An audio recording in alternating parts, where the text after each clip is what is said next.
ભરૂચ બેઠક હંમેશા ચર્ચાઓમાં જોવા મળે છે, કારણ કે ચૈતર વસાવા ઉપર જે રીતે ભાજપે કેસ કર્યો ને એના કારણે આદિવાસી લોકોમાં જે એક રોષ જામી ગયો છે, આદિવાસી લોકોમાં એક જે માહોલ બની ગયો છે, ચૈતર વસાવાનું જે રીતે સમર્થન વધી ગયું છે, એના કારણે જે રીતે ભરૂચ બેઠક ઉપર જે રીતે એક રાજકીય માહોલ જામી ગયો છે, એના કારણે ઘણા સમયથી ત્યાં ઘણા બધા અલગ અલગ વિવાદો થાય છે અને એના કારણે હંમેશા ચર્ચાઓમાં જોવા મળતી હોય છે ભરૂચ બેઠક. અને ઘણા બધા લોકો પણ કહી રહ્યા છે કે આમ આદમી પાર્ટીને માટે ઉમ્મીદનું જો કોઈ કિરણ હોય તો એ છે ચૈતર વસાવા, કેમ કે ભાજપને 26માંથી 26નો રેકોર્ડને તોડી પાડવા માટે ઉમ્મીદની રીતે એક ચૈતર વસાવા નીકળી આવ્યા છે. કેમ કે ભરૂચ લોકસભા, આ ભરૂચ બેઠક જ એવી એક છે કે જે આ વખતની 2024ની લોકસભાની ચૂંટણીમાં એ આમ આદમી પાર્ટીના હાથમાં જશે, કેમ કે ચૈતર વસાવાના કારણે. અને આના કારણે ચૈતર વસાવા જ્યારે જેલમાં છે એવા સમયે પણ ચૈતર વસાવાને સમર્થન આપવા માટે આજે નેત્રંગ ખાતે એક જંગી સભા યોજાઈ કે જેમાં 2 મુખ્યમંત્રીઓ પણ આવ્યા. દિલ્હીના મુખ્યમંત્રી અરવિંદ કેજરીવાલ અને પંજાબના મુખ્યમંત્રી ભગવતસિંહ માન.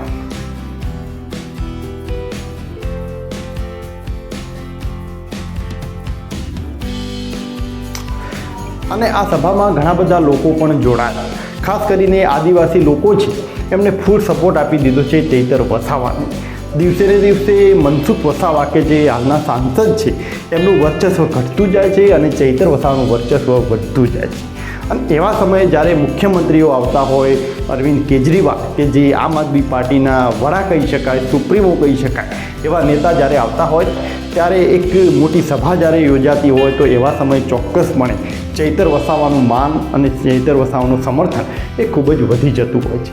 અરવિંદ કેજરીવાલ પોતાના ભાષણમાં જ્યારે પણ કોઈ સભા યોજીને જ્યારે પણ એમની ભાષણ આપતા જતા હોય છે ત્યારે તેઓ હંમેશા ભાજપ પર પ્રહાર કરતા હોય છે. સ્કૂલ, કોલેજ, આરોગ્ય, અલગ અલગ વાતોને લઈને ભાજપ પર પ્રહાર કરતા હોય છે, ભ્રષ્ટાચારના પ્રહારો કરતા હોય છે. પરંતુ આજની જે સભા હતી એમાં અરવિંદ કેજરીવાલે ફૂલ સપોર્ટ કર્યો છે ચૈતર વસાવાને. વારંવાર એમની ચૈતર વસાવા આદિવાસી જે લોકો છે એમના ઉપર બહુ વધારે ભાર આપ્યો છે. કોઈ આરોગ્ય, સ્કૂલ, કોલેજ, હોસ્પિટલ આવા બધા મુદ્દાઓ ઉપર કોઈ ખાસ વજન નથી આપ્યું. પરંતુ જો તમે એમની સ્પીચ સાંભળો તો તમને સ્પષ્ટ દેખાઈ આવે કે આ વખતે જ અરવિંદ કેજરીવાલે, દિલ્હીના મુખ્યમંત્રીએ પણ ચૈતર વસાવા અને આદિવાસી લોકો ઉપર થોડોક વજન મૂક્યો છે. એમણે પ્રહારો તો કર્યા જ છે, પરંતુ જે રીતે એમને આદિવાસી વિસ્તારના જે લોકો છે, આદિવાસી લોકો છે એમને બહુ થોડુંક ટકોર રીતે કરી છે. એમને કહી રહ્યા છે વારંવાર કે ચૈતર વસાવા તમારા માટે લડ્યા છે અને એના કારણે ભાજપે એમને જેલમાં પૂરી દીધા છે. અને આ બધા કારણોસર અરવિંદ કેજરીવાલે આદિવાસી લોકોને ચૈતર વસાવાના સમર્થનમાં વધારે કરી રહ્યા હોય છે એ રીતે જોવા મળ્યું છે. इन्होंने चैतर वसावा को गिरफ्तार कर लिया, आपके बेटे को गिरफ्तार कर लिया, आदिवासी समाज के नेता को गिरफ्तार कर लिया, इन्होंने हमारे समाज की बहू को भी गिरफ्तार कर लिया. ये पूरे आदिवासी समाज के लिए अपमान की बात है. मैं आपसे पूछना चाहता हूं, इस अपमान का बदला लोगे कि नहीं लोगे? चैतर वसावा का क्या कसूर है? क्यों उसको जेल में डाला इन्होंने?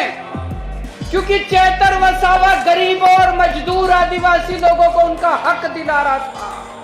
चैतर वसावा अपने लिए लड़ाई नहीं लड़ रहा, चैतर वसावा आपके बच्चों की लड़ाई लड़ रहा है. પરંતુ આવું બધું કરવા પાછળનું જે કારણ રહ્યું છે એ છે કે અરવિંદ કેજરીવાલ માટે ઉમ્મીદનું જો કોઈ કિરણ હોય તો એ છે ચૈતર વસાવા. કેમ કે આજે મોટા ભાગના દરેક લોકો એવી ચર્ચા તો કરી જ રહ્યા છે કે ભાજપનો જે ટાર્ગેટ છે 26માંથી 26 સીટ લઈ જવાનો. 2019ની લોકસભામાં ભાજપે 26માંથી 26 સીટ લઈ ગઈ હતી, પરંતુ એ વખતે આમ આદમી પાર્ટીનું ખાસ વર્ચસ્વ ન રહ્યું હતું. પરંતુ આ વખતે ભરૂચ બેઠક, ભરૂચ લોકસભા એક જ એવી સીટ છે કે જે ચોક્કસપણે સ્પષ્ટ રીતે એવું દેખાઈ રહ્યું છે કે આમ આદમી પાર્ટીના હાથમાં જશે, કેમ કે ચૈતર વસાવાના કારણે. અને જો આવું થયું તો ચોક્કસપણે ચૈતર વસાવાને બહુ મોટો ફાયદો થશે અને ખાસ કરીને આમ આદમી પાર્ટી, અરવિંદ કેજરીવાલને બહુ મોટો ફાયદો થશે. કેમ કે એની નોંધ એ આખા દેશમાં લેવાશે કે ગુજરાતમાં, કેમ કે મોદી સરકાર એ ગુજરાત મોડેલ ઉપર દરેક જગ્યાએ જીતી રહી છે. અને એટલે 26માંથી 26 જેમ જો 19ની જેમ આ વખતે પણ 2024ની લોકસભાની ચૂંટણીમાં 26માંથી 26 સીટ ભાજપ જો ન લઈ શકે તો આખા દેશમાં એની નોંધ લેવાશે કે અરવિંદ કેજરીવાલનો એક જ માણસ ચૈતર વસાવા અને એને મોદી સરકારને પણ એક ટક્કર આપી છે એ રીતે દરેક જગ્યાએ એની ચર્ચાઓમાં જોવા મળશે અને એના કારણે અરવિંદ કેજરીવાલ, આમ આદમી પાર્ટી અને ચૈતર વસાવાને બહુ મોટો ફાયદો થશે. અને આની જો આવું થયું, જો ચૈતર વસાવા ભરૂચ બેઠક ઉપર જો જીતી જશે તો ચોક્કસપણે ગુજરાતમાં એક થોડુંક ભંગાણ પડવાની પણ શરૂઆત થશે. કેમ કે જ્યારે એક સીટ જો ભારતીય જનતા પાર્ટી ખોઈ બેસશે તો બીજી સીટો પર પણ ઘણી એવી અસર જોવા મળશે. અને આમ આદમી પાર્ટી માટે આ સૌથી બેસ્ટ મોકો છે ગુજરાતમાં લોકસભામાં પોતાની એન્ટ્રી કરવાનો.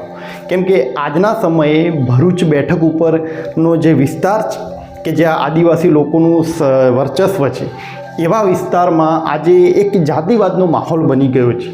એટલે કે જો તમે મનસુખ વસાવાના સપોર્ટમાં ગયા તો તમે આદિવાસી લોકોના વિરોધી થઈ જશો અને જો ચૈતર વસાવાના સમર્થનમાં રહ્યા તો તમે આદિવાસીના સમર્થનમાં છો. એ રીતે જ દેખાઈ રહ્યું છે કે જાતિવાદનું બની ગયો છે. એટલે કોઈ પણ આગેવાન હશે, જો આદિવાસીનો આગેવાન પણ હશે તો પણ એ મનસુખ વસાવાના સમર્થનમાં કદાચ નહીં જઈ શકે. અને એક વાત તમે પણ નોટિસ કરી છે કે જ્યારે ચૈતર વસાવા, મનસુખ વસાવાનો જે આ રીતનું એક થયું છે, એક વિવાદ જ્યારે બન્યો છે, એવા સમયમાં વિપક્ષે ફૂલ સપોર્ટ આપી દીધો છે ચૈતર વસાવાને. વારંવાર એમની સભાઓ થઈ રહી છે, પરંતુ મનસુખ વસાવાના સમર્થનમાં ભાજપનો કોઈ પણ મોટો નેતા હજી સુધી મનસુખ વસાવાના સમર્થનમાં કે કોઈ પણ એવી સભા યોજાઈ નથી. આના પાછળનું કારણો કદાચ એ પણ હોઈ શકે કે મનસુખ વસાવા 6 ટર્મથી જ્યારે જીતી રહ્યા હોય તો કદાચ એમનો હવે સમય આવી ગયો છે કે એમને પણ એક થોડોક શાંત થવાનો, એમને પણ હવે નીચા બેસાડી દેવાનો. કોઈ નવા ઉમેદવારની પણ ભારતીય જનતા પાર્ટી કદાચ એ તલાશ કરી રહી છે, એ રીતે જ હવે જોવા મળી રહ્યું છે. પરંતુ આજના સમયે જે રીતે માહોલ થઈ ગયો છે એ જોતાં કોઈ એવું પોસિબિલિટી વધારે નથી દેખાતી કે જેથી ભારતીય જનતા પાર્ટીનો કોઈ પણ ઉમેદવાર એ ચૈતર વસાવાને ટક્કર આપી શકશે. પરંતુ આ તો ભારતીય જનતા પાર્ટી છે, મોદી સાહેબની રણનીતિ છે, એટલે એને હલકામાં ન લઈ શકાય. પરંતુ ભારતીય જનતા પાર્ટી જો પોતાની રણનીતિ રમશે તો કઈ રીતે રમશે? કેમ કે ભાજપની સામે કોંગ્રેસ પોતાની રણનીતિ કંઈ ખાસ રીતે નથી રમી શકતી, પરંતુ આમ આદમી પાર્ટીએ પણ પોતાની રણનીતિ હંમેશા અલગ રીતે રમી છે. તમે જુઓ તો ચૈતર વસાવા જ્યારે જેલમાં છે તો સ્વાભાવિક છે કે લોકો કોઈ વધારે ટાઈમ એમને યાદ ન રાખી શકે. કે જ્યારે તમે લોકસંપર્ક ઘટી જતો હોય છે ચોક્કસપણે તો લોકો પણ ભૂલવા માંડતા હોય છે.